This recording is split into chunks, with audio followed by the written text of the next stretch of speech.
introduce somebody that has been so special to all of us for so many years. We call him Mickey, we call him Doc, we call him the voice of the Lady Vols. I tease him all the time, he's on the radio because he has a radio face, not a television face. But I know nobody who does a better play-by-play. I know you listen, I listen, and if they're out of town, I can picture what's happening because we have somebody who loves the Lady Vols, somebody who understands basketball and does an awesome job of being the voice of the Lady Vols. Please welcome Mickey Dearstone.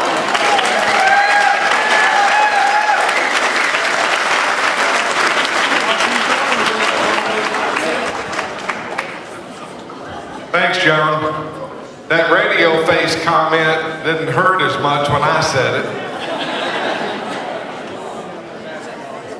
But that's all right. Glad to see everybody here. Let me introduce the folks that's going to help. Well, I'm going to help. Let me introduce the folks that are going to be the featured speakers. Hopefully we'll tell some stories that'll make you laugh. Hopefully we'll tell you some stories and memories about Pat Summitt that might even bring a tear to your eye. First of all, the current head coach of the Lady Vols, Holly Morley.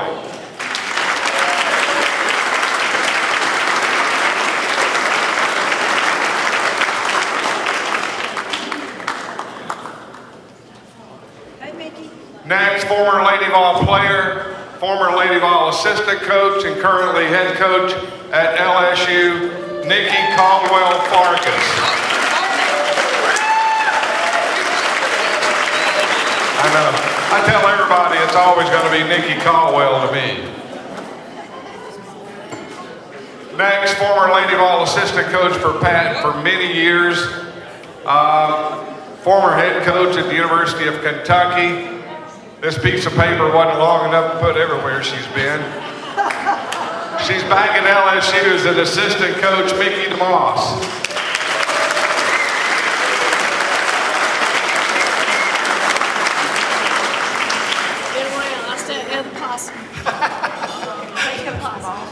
I'll say this one thing about DeMoss.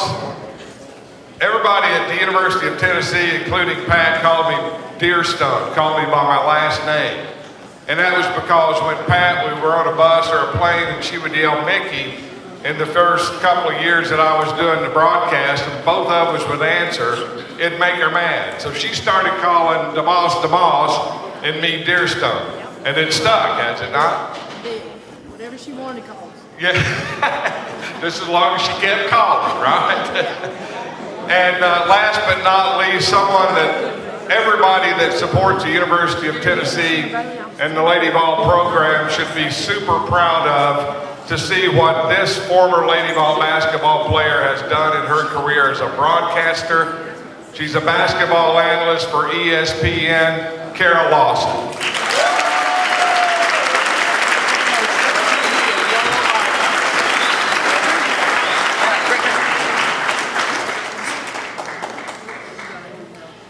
All right, is everybody mic'd up? I was good, but I cut it off because we were talking non-repeat talk. There. 1, 2. There we go. Thanks, Kara. 1, 2, check, mic. Yep. Thank you, Kara. Yeah, I think we're all ready now. Karen knows how to test a mic. I know, mic check, 1, 2. Kara's good at the mic check. You know, Yes, she a lot is. more experience than me. She's good on the mic. But thanks to all of you for being here. Not only friends of mine, but friends for Pat Summitt. And I got to tell this one story. Pat asked me probably 8 or 9 years ago. She said, Dearstone, said, how have you put up with me all these years? And I said, well, honestly, the first 10 years you scared the hell out of me and I barely spoke to you. But she had a way of forcing you to be friends. If she felt like you were friend material, she had a way of forcing you. And she did that to me one night at dinner because on road trips, they would always go to dinner someplace. I was always invited, but I never went because I didn't want to impose. And plus, she scared the hell out of me. And after turning her down about 5 or 6 times, she didn't invite me the next time. She said, have your butt down here at 6:45 in the lobby. And then she forced me to become friends with her. But I'm interested in you all telling people the impression you had the first time you met Pat. Karen's a little bit different. She was recruited, Holly was recruited, Nikki was recruited all by Pat. But Mickey, you weren't recruited by Pat. What was the impression you left with the first time that you met Pat Summitt? Well, I would have to think it's probably like most people. She had a presence about her. I was coaching at Memphis State, back then it was Memphis State, Memphis, one of my mini stops. And we were doing a USA basketball trial. And she kept yelling. I was down on the floor running the drills. She kept yelling at me. I wasn't running the drill right, the way she wanted it. So she was yelling at me. I had just met her, and I was like, who is that lady that just keeps yelling from the stands? And they said, well, that's Pat Summitt. Pat Head at the time, head coach at Tennessee. And so that was my first encounter with Pat, was that she was screaming instructions to me down on the floor before we had met. And then from there, we became friends. I went on to the University of Florida and really relied on Pat. She was a mentor for me at that point. And then when I came on my interview to the University of Tennessee, I really got a better idea of what Pat Summitt was all about. And I really thought I had lost my mind when she asked me a question. She said at the end of the interview, she said, now, Mickey, do you think you can get me the players to win a championship? And I said, well, naive and a little cocky at that time, I said, well, I can get you the players, Pat, but can you win one? And she looked at me like I had just grown another ear. And she looked at me, I thought, oh my God, I didn't get this job. I can scratch this job off my list, but she liked the fact, I guess, that I was confident that I could do my part. And she said, oh, I'll win one. She said, you come join me, we'll win some championships. And so that was kind of our bonding in that interview when those words were exchanged right there, because she was such a competitor. And I think I challenged her in a naive, kind of stupid way, I guess, looking back. But it all worked out. And I was really so glad that I made the decision to come to Tennessee. Now, Nikki, you and Holly were local. You were from Oak Ridge, and Holly, of course, from Knoxville. Was it a little bit different that you knew Pat before you ever met Pat? Well, Mickey, I really didn't. I didn't really know Pat. I had gone to basketball camp where some current Lady Vols were there, and that was when they played. I'm telling my age, 6-on-6. So it was like Pat's like, I ain't messing with anybody 6-on-6. So I think the players talked Pat into coming to see me, and I sprained my ankle, and that's the last I saw Pat Summitt, or Pat Head, as Mickey says. And so I walked on, and not knowing, but I ran track, and so I happened to go inside the PE building. You all know what the PE building is, and they were having Pan Am trials. And so I'm sitting there waiting on my event to run, and I'm watching, and I see Pat Head. I'm like, dang, that's the coach that's the coach at Tennessee. And Mickey knows she was plowing people over and somebody getting near. She was throwing elbows, and the last one down the court, not too much stuff that she said she did, get down the court and you got to hustle. Pat was just jogging down the court. I'm like, but she was, that's how I knew Pat Summitt would play. And so I decided to walk on. And I'll never forget the first day I went, I left that gym and I went, this woman's crazy. She's crazy. I said, what am I doing? What am I doing? I was just questioning, and the next morning I went right back. So that was my first encounter with Pat, and my first game was at Stokely, and I was 0 for 7, and all the 7 shots were layups. And I remember the first point I scored because 2 points. I was on the ball, on the press, and tipped the ball, and just right under the basket. So I'm like, surely God, I can make this. And so I made it.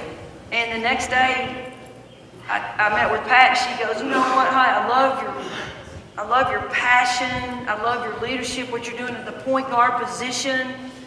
And you know, you're just, I think you're going to be really good, but there's just one thing that you need to make sure that we understand. And I'm like, you know, I'm soaking it all up. She goes, don't shoot the dang basketball.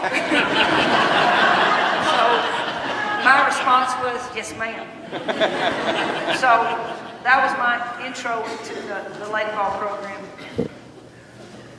My intro, being from Oak Ridge, I knew about Tennessee because Mickey and Pat and Holly did come through on those national championships, 1987, 1989, and I graduated from high school in 1990.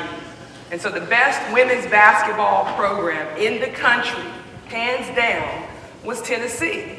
And so I was very fortunate to be a kid that grew up watching. They were great friends with my high school coach. And I think Pat and my high school coach, they made a deal behind my back. Legal. It was legal. It was legal. Where's Dr. Thomas at? Make sure we understand that. NCAA rules. Did Sam own the dealership? The dealership? Yeah. I wonder why your mom was driving a Mercedes. Go. Joe, that is not true. Where you at, Miss Cronin? Nobody gave me anything. Don't listen to Holly. But I had a chance to see the program from afar.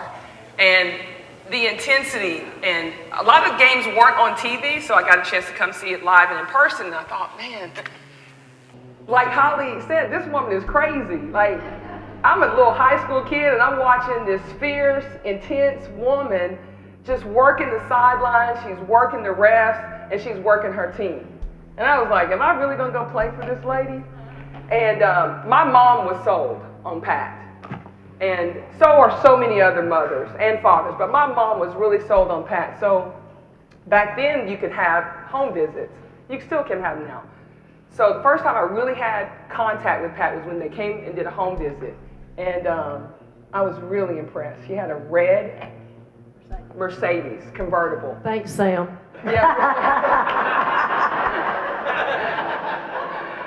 And so she pulls up, in our driveway, and I was like, Mom, look at her car. So that sold me right there. But I had like several coaches come in from all across the country. My mom only cooked for one coach, and that was Pat Summitt. And I was like, really, Mom, you're kind of leading me on to Tennessee. But when Pat came to our home, she was that person that, let me clean up, let me do the dishes, let me get that for you. We were trying to be of service to her, but her thing was to be of service to us. And that was one of the biggest lessons that I learned. And one of the greatest decisions I did make to come and play for Coach Summitt and Holly and Mickey. And our relationship evolved. Like, I didn't really know Pat. We don't really know her as a player. When you play for her, you're just like, okay, it's Pat. Whatever she says, do it. If you have a problem, take it up with Mickey and Holly. The only thing that you can say in practice, if you did something good, you can say 2 points.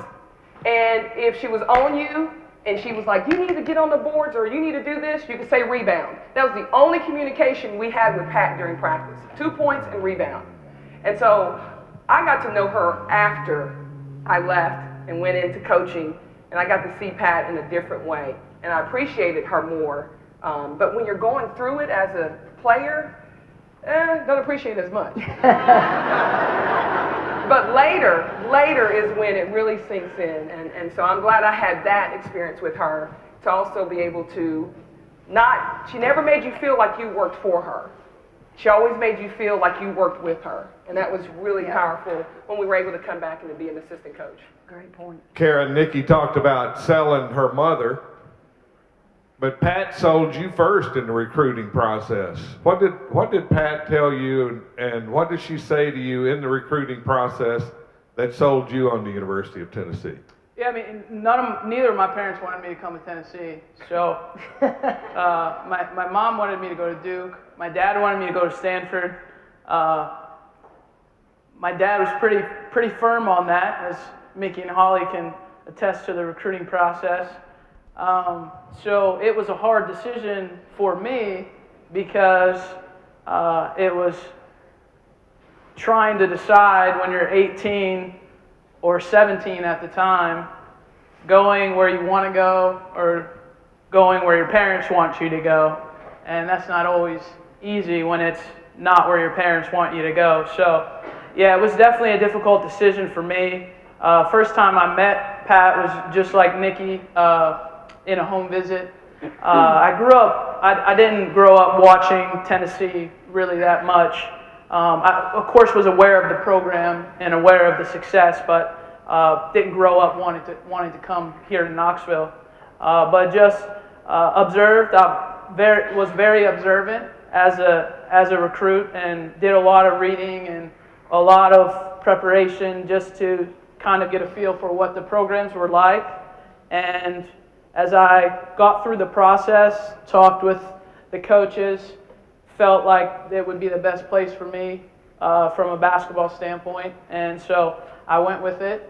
Had a great deal of trust with Pat and what she could do to help me as a player, what she could do to help me as a person. And so when you're standing on that island, it's pretty lonely, at 17, and you're going against what your family wants you to do. But I just had a great deal of trust in her, and that she would follow through on what she said she would, and she certainly did that. She took care of you, didn't she? Yeah. I mean, she knew the decision and how tough it was. Yeah. I think in relationships, a lot of times you bond over similar things, and obviously Pat had a difficult relationship with her dad for a while. I did as well, so I think that helped bond us a little bit. And I love to compete, so I wanted to come here and compete. The basketball part, I would say, was probably the easiest part for me when I came here. It wasn't easy, but it was probably the easiest part. The harder part is, a lot of times with players, is off the court. Being away from home, dealing with the different challenges that you have, different family issues that you have. I had a lot of those when I was here in school, and so Pat helped me a lot with those. Hey, Mickey, yeah. I'm sorry to interrupt, go ahead. but one great thing, I just remember on Kara's visit, and Mickey, I know she was leaving and she got delayed. And so I think Pat called you or came to the airport. Mick and I had gone to eat dinner together, I think, right on Alcoa. Yeah. And then I had gotten to the airport and gotten delayed. Yeah, and so Pat, I think, had a conversation. I think that, I just remember talking to Pat, and she just felt like her opportunity to talk to you while it was delayed, kind of a one-on-one thing, was a powerful thing for her and you all. And I know Mickey's going to say something. Yes, I might add that was within the 48 hours. After Pat went back to It was legal. Yeah. Yeah, it was legal. I mean, I was at Pat's house. She came back. I said, "Well, Pat," she goes, "We're not going to get her." yeah. And I said, "Yeah." I said, "You're probably right." I said, I don't think we're going to get her." Kara Lawson said 2 words on her visit to Tennessee. If y'all can imagine that. This young lady has come a long way. Yeah. A long way. She was, she was a little shy, and she and Tyler hung out, really, most of the weekend. And I think Tyler was 10 at the time. And so Pat, so we're like, well, yeah, we're not going to get her. We're not going to get her. So went on. Kara calls like the next week when signing papers. She goes, "Hey, Mick, where are my papers?" I said, "You want papers to Tennessee?" She goes, "Yeah, I want to come to Tennessee." I said, "You do?" I said, "Well, we knew that all along. We're getting those, we're getting those papers together right now." So I ran in. I said, "Pat, Carol Lawson's coming to Tennessee." She goes, "What?" So anyway, we kind of had to expedite those papers over to her very quickly, and we were very, very excited that she chose Tennessee. You know, what's funny is I think my whole goal my freshman year was to actually avoid talking to Pat. Like that was the game. It was a goal for me. I mean, as you guys know, like Pat used to meet with us every 3-4 times a year, one-on-one. Yeah. In order to just talk about basketball or school, if you're having issues, just whatever. And so I remember them explaining that to us and going through the first meeting. And I remember sitting in that meeting just wanting it to end and saying almost nothing. And Pat was talking, like trying to force me to be her friend, right? And I'm just like not buying this at all. So then the second time that we were to meet, I was always thinking about how to do things. And I thought, you know what? If I go later in the time of all the players, then she'll go over, because Pat always goes over. And so then it'll go over so much that I'll be like 45 minutes late to get in. And then if I put it right before my political science class, then I'll have to leave, because the one thing Pat will let you leave a meeting for is class. Yeah. It's perfect. It's like a perfect scenario. So as you know, I planned, Shamika Randall coming out of the meeting 45 minutes late, and it's like 15 minutes before my poli-sci class up, like near Circle Park. So I'm trying not to smile as I walk in. I am so excited about this. We sit down.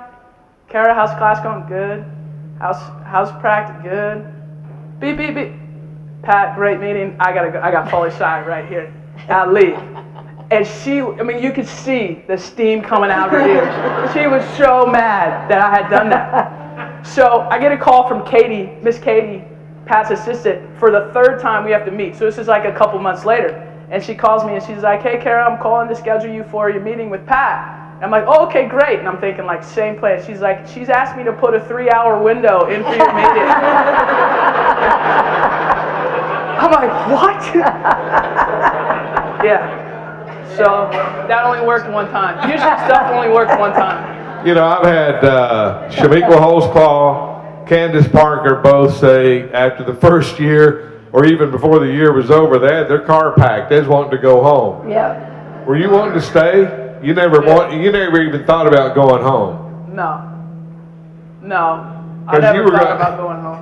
I mean, you Isn't it like a competition? I don't think her parents were going to let her come home. Yeah, it was a competition. Yeah, I mean, it was competitive. Like, I liked trying to keep her on her toes, because she was always going to keep me on my toes. Yeah. So I liked to try and keep her and come back at her, not in a respectful way, but come back at her. Okay, if you polled, there's 161 of us, former players. 160 of us would say we was going home. And I know. There was one that got hit in the head that didn't have a clue. That one right there. Yeah. That one right there. I know we got some former players here too as well. I saw Shelly over there. Yep. We got Shelley, anybody else here? stand up. Pam Morris. Pam, yeah, I saw Pam Moore. earlier too. Who else? There's Pam Y'all right need to there. stand up. Y'all went through it. Come on, Shelley. Pam.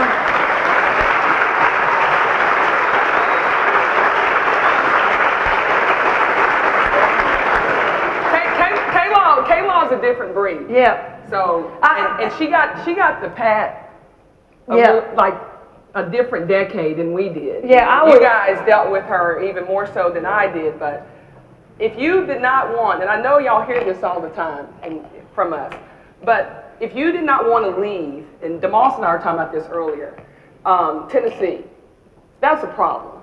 That meant that Pat and her staff, that Pat was not doing her job. Yeah. I mean, it was her, you know, there'd be days and I'm just like, man, does she know anybody else's name?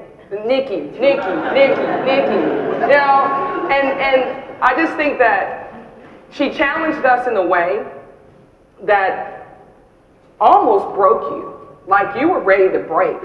And I'm coming home and I'm leaving here, and you would get on that phone, and back then, you know, my mom would be like, click, hang up, Yeah. you're not going anywhere. You ain't coming home. I've already given up your kids bedroom. call and, you know, I'm going home and they're transferring. But it was the challenge that she put you through that made you better. And we all had our days. I mean, Yeah. did we? And we all had our moments with Pat. But at the end, through it all, you stick it out and you go through it, and it's the best thing you've ever done. Yeah. Because there was not anything that we didn't feel like we could not accomplish by staying the course with Pat. Yeah. Yeah. You know, Mickey, Pat had an uncanny way of letting you think she knew everything. So, She didn't? I would come in and I knew she didn't know anything, what I did, you know. So thought I was innocent. I would come in and she'd go, first of all, I'd come in, sit down, and she'd go, before you say a word, I know what you did. And I'm thinking, no, she doesn't. So you better be honest with me. Oh, God, yeah, we were down on the strip, and da-da-da-da-da. It's like, you just sang. And we'd be in the, Mickey and I would take our time out, we'd be going, oh my God, do these kids not know she really doesn't know what they did? They would just start singing, I did this and this and this. She goes, that's exactly what I knew. So it's amazing how she would come across like, you know, I know what you're doing, so you better shoot me straight. And you get in that one seat and you just start singing. It's You crazy. know, we always said that when we were on trips that you were on Pat time. She had her own time. She also had a little bit of a different sense of humor too. I can remember when I first started doing the games that we did a call-in show for the post-game show that Pat was on. And there was a lady that called, and I can't even remember her name or where she was from, but she was talking about her being out of town and how she enjoyed listening to me do the games on the radio. And after I said, well, that's awful nice of you, thanks. You know, I appreciate the phone call. Pat goes, how'd you get your mother to call from Greenville? Now, the thing about it is, from that point on, we started kind of taking jabs at each other on the post-game show. She always thought her jabs at me were a hell of a lot funnier than mine to her. But I never will forget, she always told me, Mickey, that your mother was one of the funniest people she had ever met in her life. You got a story that you can share with us about your mother? Oh my goodness. Yeah, Pat and my mom, they hit it off really well, but my mother was a character, and unfortunately she passed away due to Alzheimer's as well. So this is very personal to me, this Alzheimer's cause and movement that we're trying to get going, and I know Pat is smiling down at us. My brother also passed away this past February. It's very, very personal for me, and I have high hopes that I went to the clinic today. Nikki and I went and toured it, and I was blown away, really blown away. And I just commend Knoxville, you people, for really making this happen and to continue to make this happen. But yeah, my mom was, she was one of a kind in Louisiana. She has a little Cajun blood in her, you know, Cajuns are crazy. They're crazy. And she loved to come up and have a good time. And I guess probably the one story is after I was in high school and I got hit in the face with another cheerleader from the opposing team hit me with a flagpole after a football game in the face, okay? And I was walking across the field, and I just saw her coming. I didn't really pay much attention. The next thing I knew, I was, just hit across the face. As I bent down, I thought, oh, my teeth. I didn't know what was wrong. And so the other cheerleaders were like, we saw who did it. It was the head cheerleader at Tallulah. We're going to go get her, And so then I get on the bus to go home. Well, all my friends, all they could do was, what is your mother going to do? They knew she was a little firecracker, that you didn't mess with her. She was only about 5'1", stretching it, jet black hair. So I said, I'm not going to tell her, So the next morning I go eat lunch. We owned a little country store. Went out there, and she always made you sit up straight and look at her, So I went in, I was slouched over, and she goes, yeah, good football game last night, We went over for it, and I said, yeah, it was good. She goes, why aren't you looking at me? I said, well, I'm fine. I am looking at you. She said, you're not. Look up at me. And I looked up. Well, my face, when you get hit, it's in your face, it just bruises. Well, I had a big bruise. My lip was busted. It looked like I had been in a bar. Just somebody just beat the crap out of me, She goes, what the blankety blank happened to you? And I called her Mommy. I said, Mommy, it was an accident. She goes, hell no, that wasn't an accident. That was not an accident. And so anyway, I said, well, I think it was. She goes, all I want to know is, what does the other person look like? What does she look like? I said, oh, I didn't get a chance. It caught me off guard. And she goes, go get in the car. Go get in the car. I said, where are we going? We're going to Tallulah, and we're going to go find her, and you're going to whip her ass.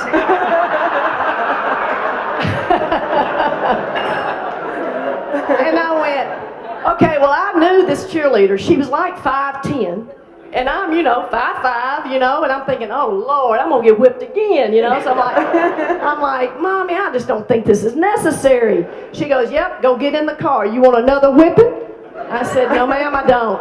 I went and got in that car. She drove me to Tallulah, and all the way over, I got lectured about, I thought, how disappointed she was at, she thought that had more of me in, what was it? More of her in me, just so disappointed. She said, now we're gonna go find her, but now when her mother wants to get involved, now that's when I'm gonna step in. Because she wanted some of the action too. So anyway, fortunately, we went to the lady's house. My sister, who is a deacon in the Baptist church, I thought surely she will calm her down. She goes, no, I know exactly where they live. So we go to the house and knock on the lady's door now. My sister did. And I am just down in that car. I'm like, I'm just beat up. I'm dejected. I'm just like, fortunately, they were not home. And so then my sister gets back in the car and says, I know where her mother works. So we went to the dress shop that her mother worked at. They were shopping in Vicksburg, Mississippi. If anybody knows, I live right across the river. Thank God my mother did not say we're going to go to Vicksburg and find her, but that did not end. I mean, she continued till that girl called me and apologized to me, but that is just the spirit that my mom had. I mean, she and my head football coach said she got on him too. She called him and let him have it. So the head football coach said, I don't know, but if I ever get in a war or a battle, I know one woman that I want on my side, and that is your mama. So that's the story Pat always loved, and and anytime she'd come up to visit, they would go have a crown together, sip a crown. And I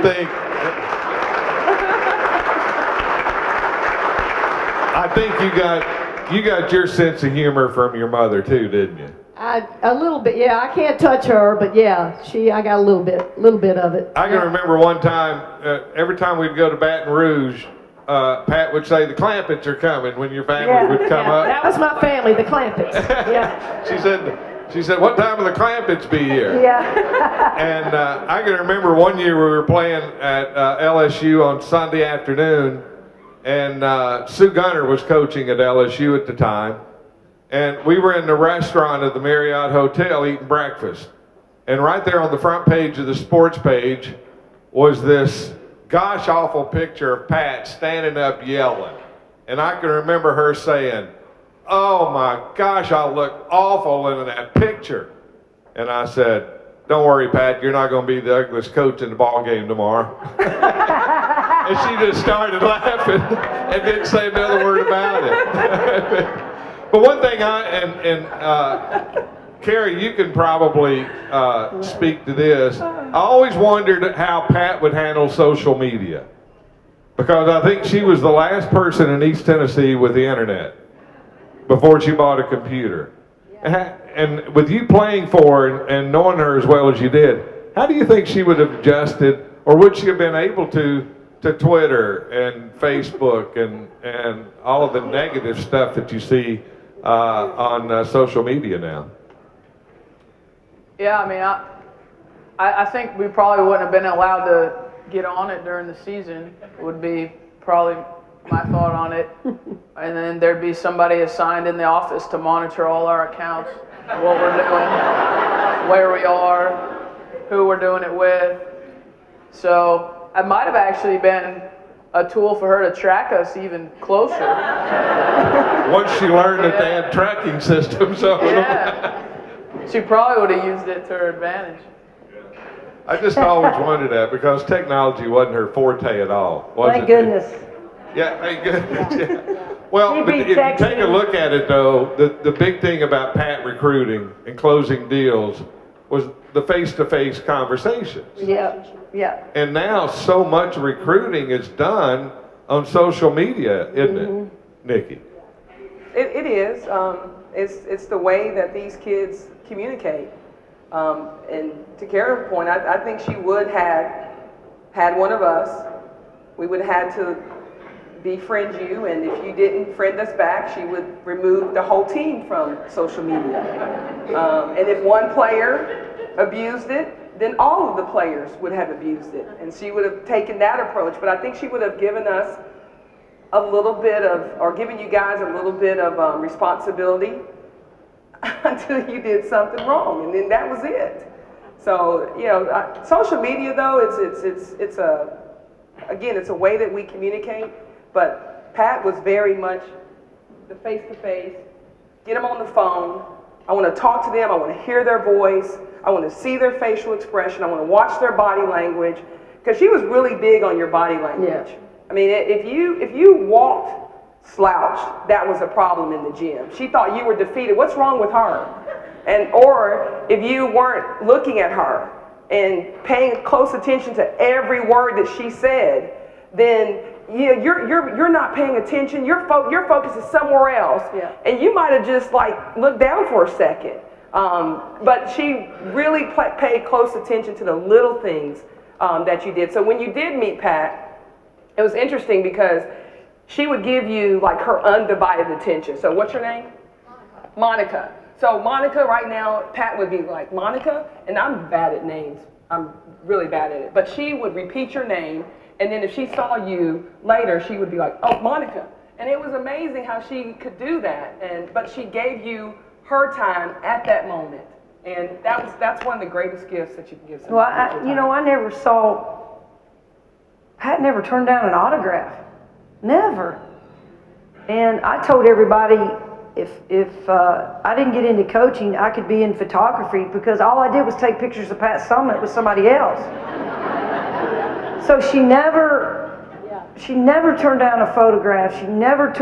She would be with you, Mickey, and there'd be a line out to North Shore, and she would continue to sign. So I think that was such a value, because it was always about giving back. Mm-hmm. It was always about, you know what, these people come to watch you.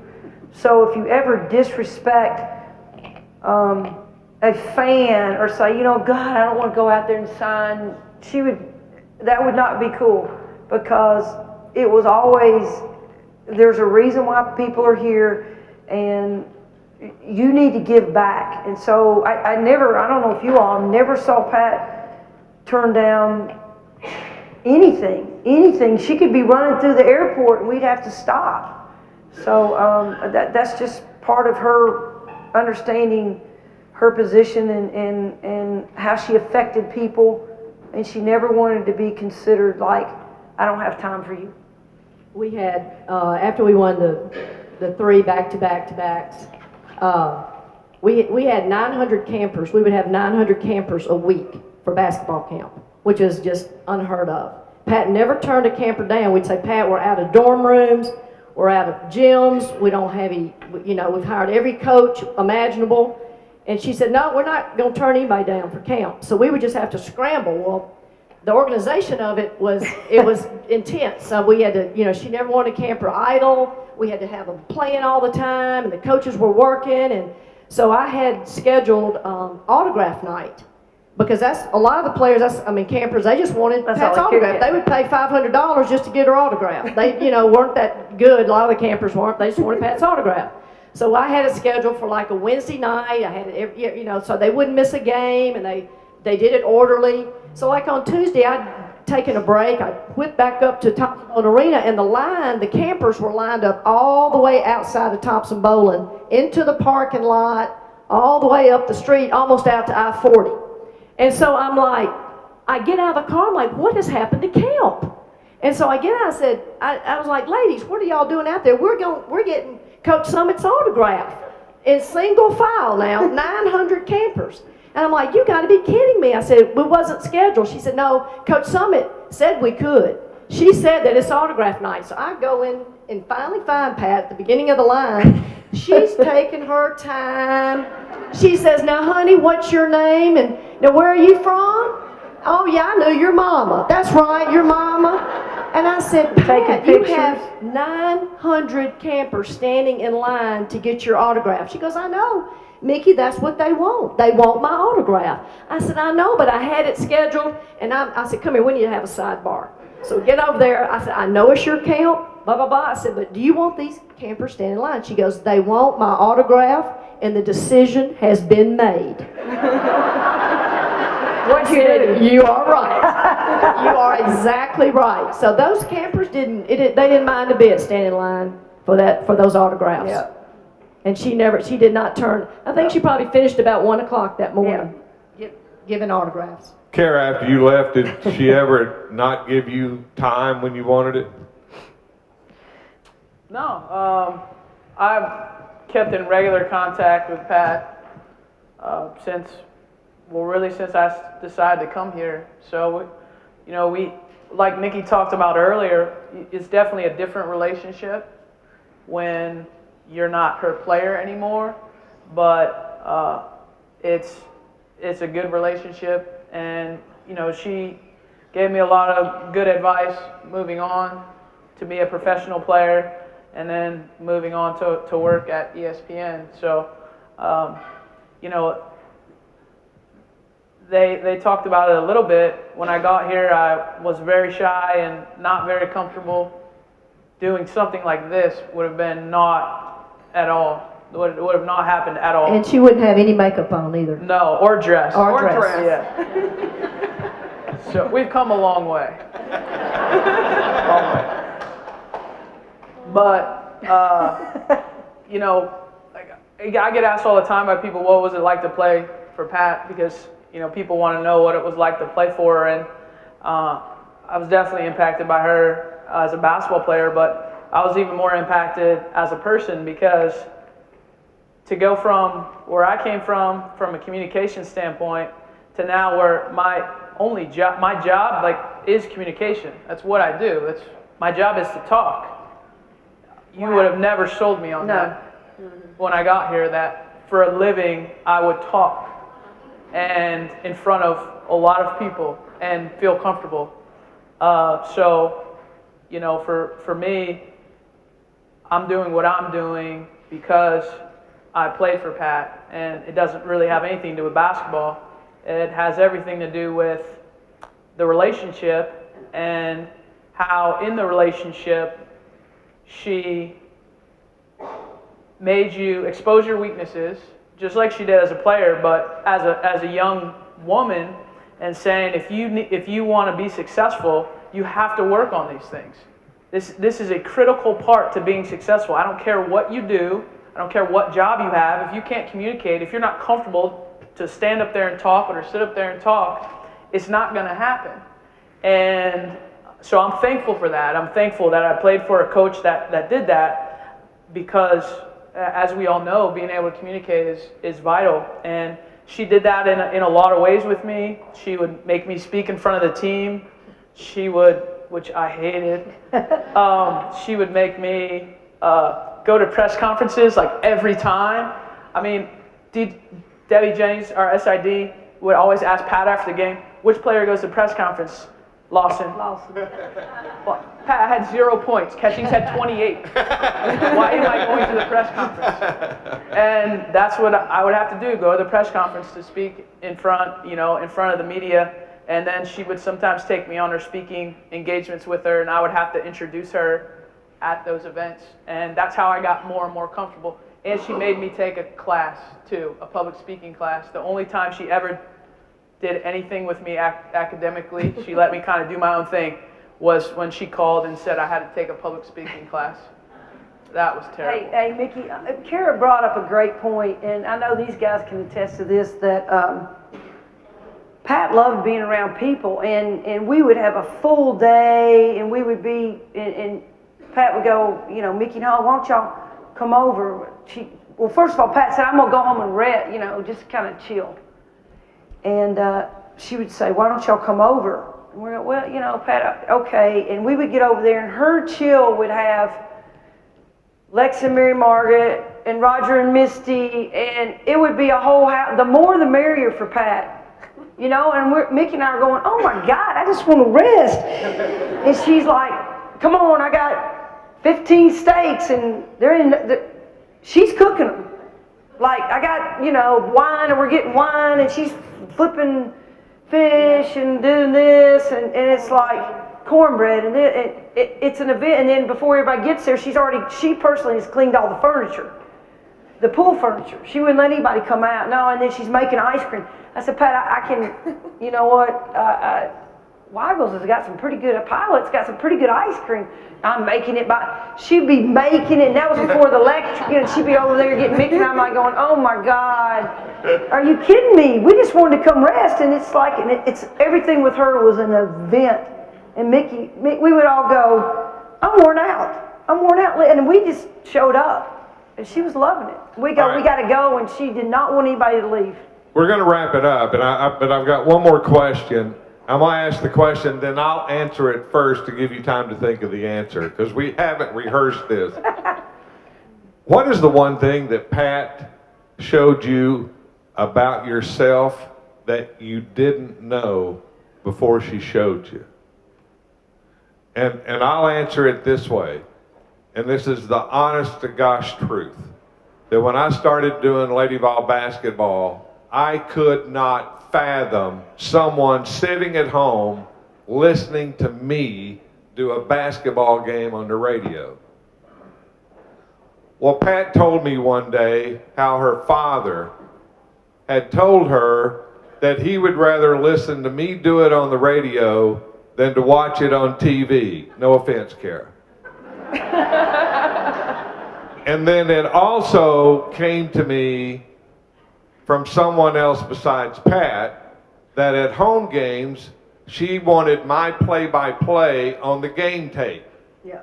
And she would go home and listen and watch it before going to bed after every home game.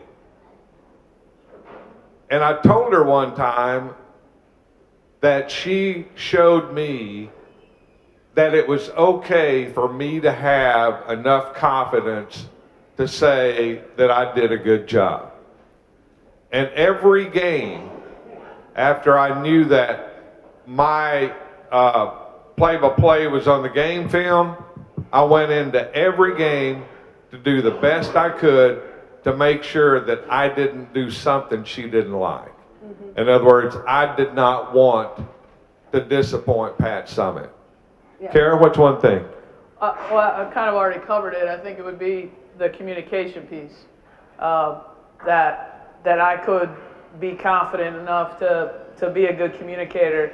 So that would probably be the number one thing for me. I mean, I think I could probably list more than one, but that would probably be the most important thing. Pat was so great because, like, do you remember when you were a kid and the first time you ever saw a kaleidoscope, and like you look through it and you don't know what it is yet, and then the person that's showing you how to do it, they turn it, and the picture changes, and you're like, oh man, that's awesome. And then they turn it, and it changes again. Like, that's what Pat did. So you'd come to Tennessee, and you only ever saw like this one picture in a kaleidoscope. And then like all the time, she was just changing it, and you would see something different, you know? And so to me, there's so many things because she was constantly changing the picture, and you were looking through the same hole, but it was different every time. Mickey? Yeah, I'm kind of like Kara said. I think that she touched my life in so many different ways, and probably exposed a lot of flaws or things that I didn't think I could do that I ended up doing, just being in her presence and seeing her confidence, because she just instilled confidence and she challenged you. I know probably one thing is to think on your feet. I know we were getting ready to play Iowa. Vivian Stringer was the coach there, and she ran this matchup zone. We couldn't actually, Jolette Law was on that team, and we couldn't figure out like the shifting. Like sometimes the wing would pick up the, and sometimes the back would come out. And so Pat goes, I just can't figure out how they shift on this zone. And Holly and I were going, I know, Pat, it's just weird how they run it. So we get up front of the team getting ready to play Iowa. And so she goes, now this is this matchup zone that Coach Stringer likes to play. Okay, she goes, I'm going to let Mickey explain to y'all how they shift on this. And I looked at her like, I am going to kill you. So I learned how to ad-lib too. Fake it till you make it. So, yeah, I got up and had to ad-lib a little bit on that shifting zone. Holly? We did beat them, though. I think what Pat did is she made you understand that it wasn't what you had done in life or who you were or where you came from. You're part of a team. And I think what Pat did for me is you can do anything if you love it, you're passionate, you can do anything. But you gotta feel that. And that's what I think she taught all of us. You may not like it all the time, but you gotta love it. You love sweating, you love somebody, you love the work that you do to get the result. And just the passion is just, it just blows me away. And that has stuck with me so much, Mickey. And outside of that, I want to tell a story about what Mickey said. She would ask you, she wanted your help. So we're in the SEC finals with Auburn. And it's going back, this is just Pat, what she does, what she instilled in me is herself, and what I saw, it's not all about you. Like Mickey said, sometimes Pat didn't know what are they, but she wasn't afraid to ask. And so we're with Auburn, and it's back and forth, and we get up by 1, and we're struggling to get the ball in bounds. I don't know, 9 seconds. I may be botching this with the seconds. And we're in Albany, but we called it Albany, Georgia. And so Pat calls a timeout, and we go in the huddle, and Pat goes, I don't know what we need to do. We can't get the ball in bounds. So Angela Lawson, who is a graduate assistant, steps up and says, Pat, I got a play that we'll score on. And this is winning the SEC championship, which was big for us back then. Pat goes, draw it up. And Mickey, we're like going, what? She goes, draw it up. And so Angela draws this play up, and we ran it at La Tech, and she draws this up, and long story short, we send somebody long, they throw it in, we should lay up, we score, and Pat looks like she's the genius of it. And Angela Lawson and Don Marsh were like hugging, and we're all going, yes! But that's Pat. And then she said, I ain't taking any credit for that. That was Angela Lawson. I let her draw that up. But that's what Pat did.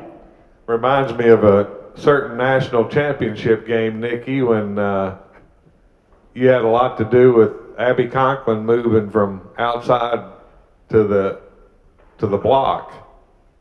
Well, Wasn't that what it was? I think it was Sydney Spencer. No, that was. Oh, Sydney Spencer. Yeah. Yeah, Sydney- Okay. Sydney Yeah, Spencer. Sydney Spencer. Yeah, Spencer. Well, you know, Pat, we could go, y'all, we can go on and on and on. We can sit up here till tomorrow with stories. And I know you guys got to go, and because it's you got curfew. You know, Pat, right now it'd be like curfew. Not for Pat, but the players. Yeah, for the players, but and don't miss curfew like Candace Parker did. And so we had to sit her half of the DePaul game at DePaul. Do y'all remember that? Her hometown. In her hometown.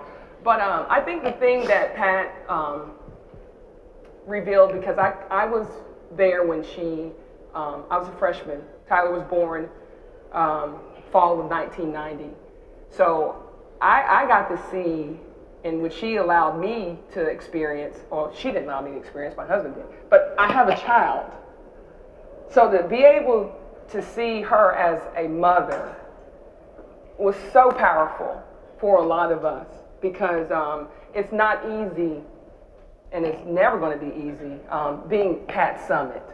And she gave so much to everybody, herself, her energy, her time, just that, to take that little bit when she would hold Tyler, because we saw this intense lady, but when she would hold Tyler, or we'd be like, woo, Tyler's coming to practice. Practice is going to end a little early. But because we wear so many different hats ourselves as coaches, and we wear the hat of a mother to these kids and a father, and she wore that hat for us. And so to be able to share that with my daughter, and I'll never forget when I took Justice to go see Pat. She was a baby about 5 years ago, and Pat held her up, and she said, "You're gonna be a lady ball?" And I'm recording it. So, Holly, Justice has a scholarship. Good. It's already locked in. Yeah. As long as she can shoot better than you. She committed. She committed back then. And so you, in the class of 2030, Justice Fargus will be a lady ball. Thank you, Pat Summitt. Yeah. All right. And